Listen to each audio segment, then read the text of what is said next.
Good morning, everyone. This is Garant from State of the Spark, and it is a lovely day. And why I am so excited about today, it's the day after the election. Let's get right into this because this is something I'm grateful for. You know, I love on any day when you and I can share a cup of coffee together, and we can share a cup of coffee together over something that I am oh so grateful for. So, yes, there are still results to come in. Yes, we still need some feedback about all the things on the ballot, but one thing I am grateful for today, no more ads. Thank you, Lord. No more mailers. Thank you, Lord. At least for another 2 years before midterm elections start coming in, we've got a 2-year reprieve from the crazy. So if you're in this with me, have a sip of your cup of gratitude this morning together. Clink, clink. You know what I'm talking about. Here we go. Sorry, my voice was off there. I apologize for those lingering. What I was saying was, I am grateful that the election is over. I'm grateful that we're not getting any more mailers. I'm grateful that the commercials are over, and I'm grateful that we can do some sane things together. And then we clinked in the background. So I apologize. I didn't have my microphone. That's what kind of day it is, but that's okay.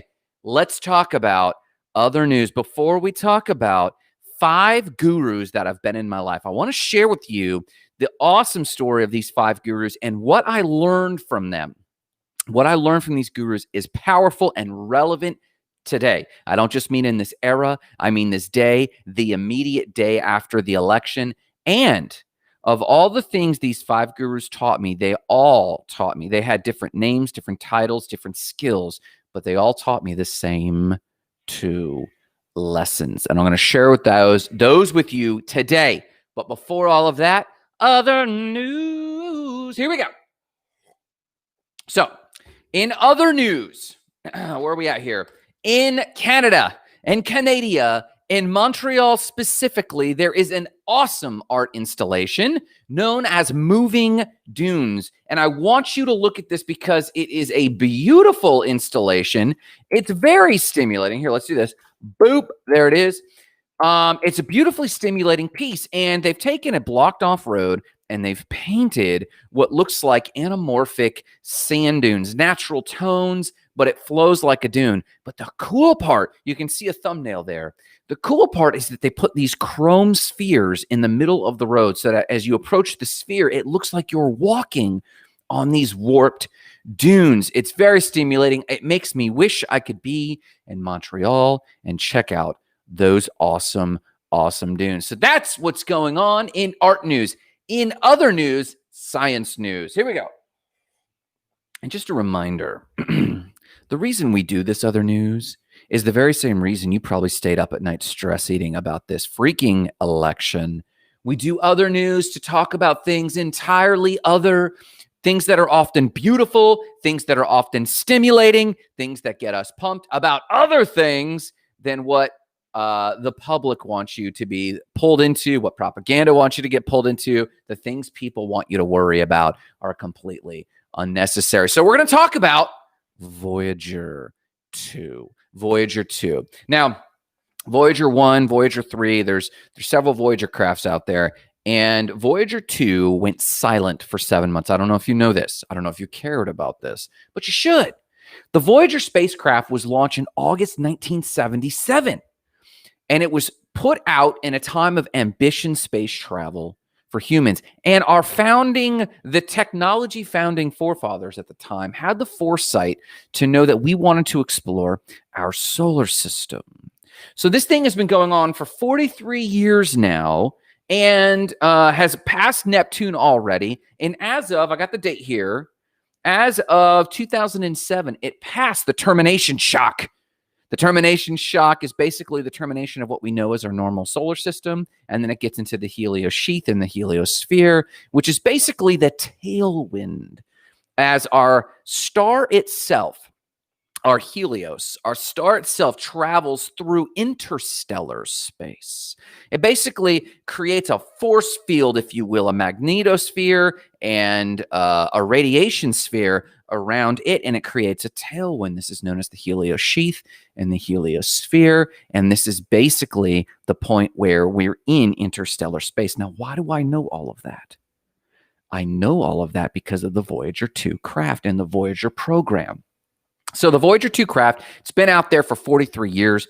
There is now only one, hear me, one antenna in the entire world that can actually talk to this thing because the technology is now so outdated. And it's in Canberra, Australia. They had to upgrade this antenna, which they haven't done in 47 years. So they're upgraded the antenna. Then they sent out a ping, and lo and behold, the Voyager 2 spacecraft waved back and said, I'm still here. Here's some telemetry for you. And so scientists are learning even newer things like heliosheath and heliosphere.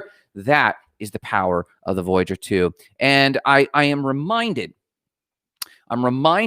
of what several astrophysicists, including Carl Sagan, have referred to as looking back at the blue marble and realizing the cosmic view. The cosmic view is this: the more we can explore space, the more we can explore our universe, the smaller the things back here on Earth feel. And when I think about space, and when I think about exploration, and when I think about business, I get greatly encouraged that things like Election Day matter, but they don't matter nearly as much as my personal agency. So happy little trees to you. Channeling, who's the artist? Bob, right? Channeling Bob, the artist. Happy little trees. Here we go. In science news, good morning, John Sierra. I hope you're doing great. Thanks for the like I saw come through there, my man. Hope you're doing well. I saw that photo of you and your daughters. You guys look like you're having a blast. So here we go. In AI news, you guys know I love artificial intelligence. In AI news, there is a gorgeous robot that is being infused with AI, and this is going to happen. Ray Kurzweil called for robotics, genetics, and nanotechnology to merge with artificial intelligence, and this is when AI in our species really starts rapidly growing. In a nerd alert moment, Bob Ross, thanks, babe. I don't know why I blanked on Bob Ross. Happy little trees. Thank you, my love. So an organization in Italy, an Italian robotics group, basically put together a thing called Kangaroo. And it's a robotic instrument that you can ride. It looks like a Vespa. It looks like a miniature horse. It looks like a mini horse, but you can ride it. It's strong, but you can also whistle for it. And in a bizarro turn of robotics events, this organization in Italy put together, and it's a gorgeous, it looks like Mac invented this thing. Here, let me actually post it. It's called Kangaroo, and they're basically trying to solve something, and that is this. How can we make robots and AI be more and more companion-like? And they were reflecting on how horses both had a transportation function and a utility function. You could work with a horse. It could pull things and draw things or carry things, and then you could also ride it. John Sierra says, thanks, bro. Love the knowledge you're dropping. Yes, and we're about to get into my 5 gurus and the 2 lessons, all of them shared what that they taught me. And so this thing is called Kangaroo. You can call it up on your phone, just like you do a Tesla car. It will locate where you're at. It'll load AI data of its map and terrain and area, and it will come to you. You can ride it. You can send it on errands to get groceries from places like the Amazon Whole Foods matchup, where they're actually putting you can actually have groceries that load on automated driving. You know, the little boxes that roll around that open up and you can put groceries in and they come to you. Same thing with this guy. But they're also trying to solve for how we can begin to broach the companionship question with robotics. So that's the AI. Is it a Vespa? Is it a kangaroo? Is it a tricycle? It's the Kangaroo, which is Italian for kangaroo, believe it or not. And it has a little pouch. Oh, and this was weird. This is the weirdest part. The weirdest part is that your hands hold the handles. And as you're driving, if you want to know the speed, it will pulse like a heartbeat in your hand to tell you its speed. Now, that's a little creepy for me. I can't handle that. We shouldn't make these things anthropomorphic, right? We should be robots and not confuse the crap out of us about anything else. So that, my friends, is other news. Let's talk about what my 5 gurus taught me individually and what they taught me as a group. Here we go. So as a pause, we need to take pause that it is the day after the election. And the day after the election is, I remember one election for days. We were shocked. Election results came out in one election. And this election, I've committed to being a little dispassionate. I have chosen not to focus on, if you will, the presidential election nearly as much as some of the other issues coming up that affect us, like in the state of Florida, minimum wage. So I look around and I see a lot of malaise. I see a lot of shock.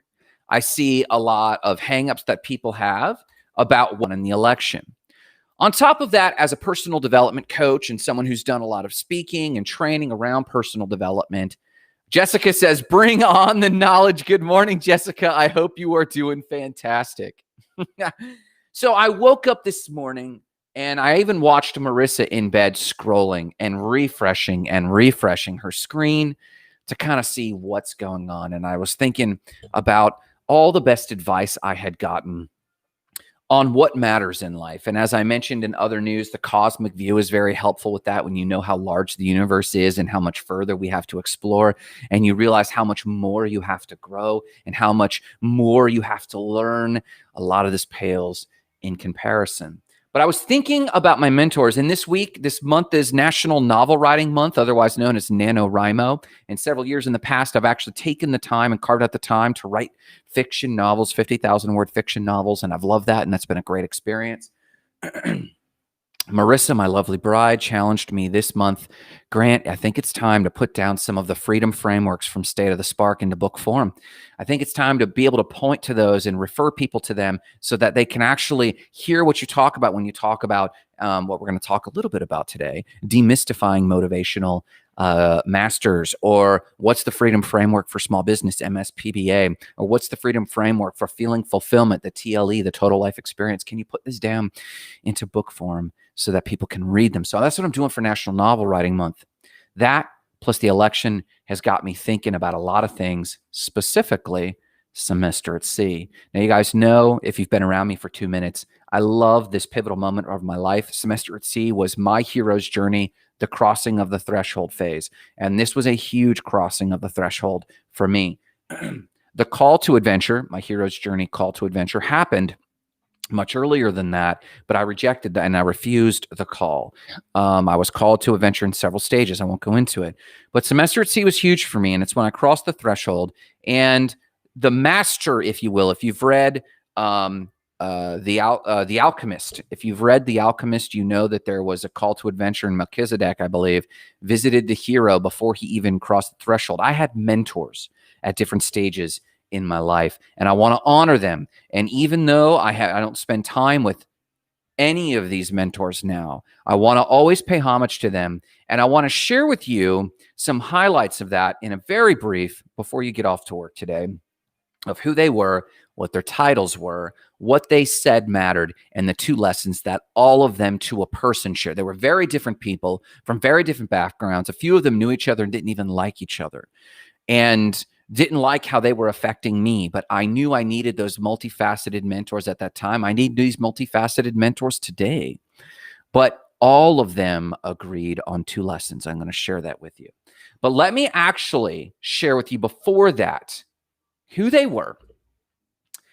And I want to name them off because they're archetypal. And in reflection, I feel so lucky that I had these archetype mentors to reflect on. It was powerful. So here we go. I had the Pentecostal preacher. I'll tell you what his title was and how he viewed himself and what he thought was important, what he taught me. The multi-million-dollar real estate investor. I'll tell you the same, his title and how he viewed himself in the world. The naked Indian Sufi. Yes, I sat under a Sufi in India who was naked, literally naked, and what he taught me and what he thought about himself and what he thought about the world. An American ex-Olympic baseball competitor who also, as an American, was the most pure bodhisattva I've ever met. And also, he was and then another teacher, the whirling dervish Shinto Methodist tent revivalist. Yes, he was all of that. He grew up as a Methodist tent revivalist, but then traveled the world and became credentialed as a whirling dervish and a Shinto priest. and what he thought about himself and what he thought was important. These are the five: the Pentecostal preacher, the real estate developer, the naked Indian Sufi, the a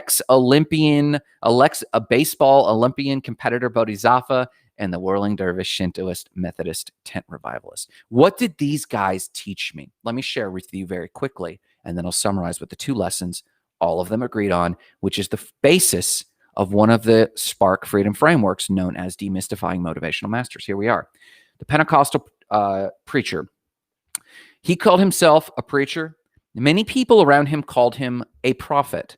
And in the Pentecostal circles, if you're not familiar with it, you might balk at that.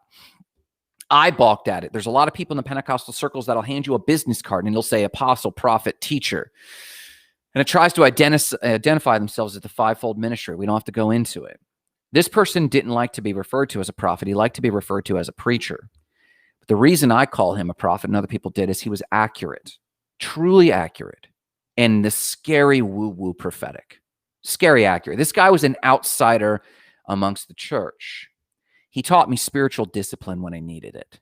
He taught me fasting and prayer and reading and quietness. This is the one who handed me my first real book that was put into my hands as a talisman, that I read through, that I tore through, that encouraged me and drew me forward. It was my call to adventure, one of them. That was the Pentecostal preacher. The multimillionaire real estate developer. He considered himself an investor in the world and an investor in people. He viewed himself as an investor. Some people outside of him have just viewed him as a capitalist, an opportunist. He didn't see that at all. He viewed himself as an investor, both in people and in things. He taught me that thoughts become things, and he taught me the power of intense focus. And though I didn't master it at the time, and I still struggle with it today, intense focus is how you make thoughts become things. He didn't necessarily teach me law of attraction. I learned that before. He taught me how law of attraction works to manifest in your life. Then there was the naked Indian Sufi. They called him a Sufi. They called him a teacher. He called himself the sky clad. He was dressed and outfitted in the attire that nature gave him, specifically the sky. He was dressed in the sky, which simply meant he was naked. I like to think of him as a man walking around dressed in a cloud, kind of like a tutu. He was dirty. He was disheveled. He had nappy dreads. He had a long beard, and he stunk. And before he met with people, he would rub himself in fresh dirt and soil so that you couldn't smell the stink. You just smelled the soil. He considered himself the sky clad, and he taught me the difference between social expectation and what is true about the world. He basically taught me that you should undress what the world has put on you. He was the sky clad. The American ex-Olympic baseball Bodhisattva. I'm very proud, and this man has now passed, and he's not around, so I don't mind naming him, Bud Hollowell. And his wife is an acquaintance and friend of mine, and they've spoken into my life. This is his book, The Quantum Gateway. Powerful book. This man has an interesting background and was an athletic person and competed in the 1970s Olympic baseball team. When I met him, he was as white can be, from California. He had traveled the world. He had become a hypnotist and a past life regression therapist. But this man embodied joy. This man is what I would call a true bodhisattva, someone who could have left much earlier, but decided to stick around for a while. You know, a bodhisattva is someone who basically has gotten off the wheel of life and has gotten away from caring about meeting the expectations of the world. And just before they enter the gates of heaven or enlightenment or nirvana, they pause and look back and realize, you really haven't been perfected if others haven't been perfected. And what I learned from this person, he was known as a teacher, and I still consider him a teacher. What I've learned from him is that death is merely transition. So you should enjoy yourself, even in the death. I would even summarize by saying he taught me you should die well. I don't know how to die well. The last few years I knew him, he was facing cancer that was absolutely taking over his body. And he would always make sure he enjoyed a tall mocha frappuccino with no whip. And he would get a spoon and eat it like Mr. Magoo and enjoy that thing. He taught me that you should die well. The last mentor I had was a whirling dervish which, if you know, is a Sufi of sorts. He was a Shinto Buddhist and had gotten credentialed in both of those. He had also spent a career, an entire career, as a Methodist tent revivalist before all of that. He started one of the first international exchange programs for religion, starting from the University of Pacific, or Pacifica University at the time, to Japan. And it opened his mind, and he was definitely a teacher. He considered himself a teacher. In the high shamanic sense, he was a teacher, but he was also a professor at Semester at Sea. And he has a book that changed my life, and I read it periodically when I need to be comforted. And that book is titled Life Before Death. You see, the premise of this doctoral thesis of his was simply this, that Christianity that he had been raised with is raising you for life after death, but there's an entire existence of life before death. So what did I learn from this whirling dervish Shinto ex-Methodist tent revivalist? I learned that death is coming, so dance. This man walked into the room the first day of school on Semester at Sea and danced. And he was 80 years old then. And he would dance at 80 years old into the classroom on the first day of school. And he said, we were watching him, and he danced like an old man, which is why he shuffled. And he danced in, and he stared at us, and we stared at him. And he said, the height of religion is to dance, quoting Zorba the Greek from the phenomenal book. And then he danced out of the room, and that was our first day of class. That is what I learned from the whirling dervish Shinto ex-Methodist tent revivalist. And each of them taught me these very powerful rules, spiritual discipline, that thoughts become things and how that works, that the difference, that you should know the difference between the social expectations placed on you and what is true about the world, that death is merely a transition, so enjoy, and that death is coming, so dance. So what are the two things that I learned from all of these people? I learned from them two things about gurus, and that is this. Number one, every guru learned from someone else. No one comes into this world with magical knowledge. Some people come in and they have a touch of what we would consider an old soul, or in Eastern ideologies, maybe they come as an avatar, but even the avatars learned from someone else. They learn from someone else to give words to the thing that they felt is true deep down in their soul. It's rumored that Jesus himself, when he was at Alexandria, even learned from another teacher. And we could post this down and look this up in the Wikipedia article, because his teachings followed a teacher who was well known in the Judaic circles as an outcast at the time. And the person there purported the first monotheistic view, or some of the most strongest monotheistic views of Judaism at the time, and Jesus came along and taught hardcore monotheism in the Judaic context. Every teacher, every guru has learned from someone that preceded them. That is a defining function of the species. We learn deep truths from preceding generations. And here's the lesson underlying that. That's lesson one. Here's the lesson that you need to take away. You don't have to know it all. You can learn from those who have come before you, but here's the thing. Please learn from those who come before you. Quit trying to reinvent the wheel. Run, little one. Here's the second lesson that all of the gurus shared. If everyone is learning from the previous generation, then we're all teaching the same thing. We're all teaching the same thing. From the Seasons to the Paideia of the Greeks to Spark to Tony Robbins, we're all teaching the same frameworks, to Stephen Covey. And I will show you that when we publish this book, Demystifying Motivational Masters. This is a life work of mine. It's something that I've been studying for a long time. Give me a guru. I will show you who they learn from and how what they're teaching in principle, how what they're teaching in principle is the same. And that's not to diminish them. That's to raise up an important fact about you. Here's the underlying lesson of part 2. You need to find your own voice and help other people find theirs. You need to be okay if some of the things you say sound like things other people have said before you, because if gurus teach you that every guru learned from somebody else, and that we're all teaching the same thing, or at least the same framework. That's why I call it a freedom framework. Then what's underneath that second part is that the only thing that changes is context and content. Truths become relative and fresh every generation. The truth becomes fresh day in and day out. Sounds like scripture to me. I say all this to put your little heart at ease in this post-election day. Don't worry. The cosmic view is here. This lotus flower has been unfolding for many generations, and there is nothing new under the sun. There's only new context. There's only new content. So here's the summary. Pick your guru well. Pick your guru for their context. Does it resonate with you? Pick your guru for their content. Is it feeding you now? And know when it's time to gain a different guru. And you know I use this term guru with all the affection and all the love in the world. And that's a subtle lesson that all the gurus knew is you don't take titles too seriously.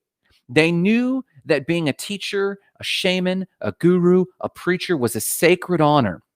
But part of the secret of being one of these is that if it's sacred, it should be joyful and playful.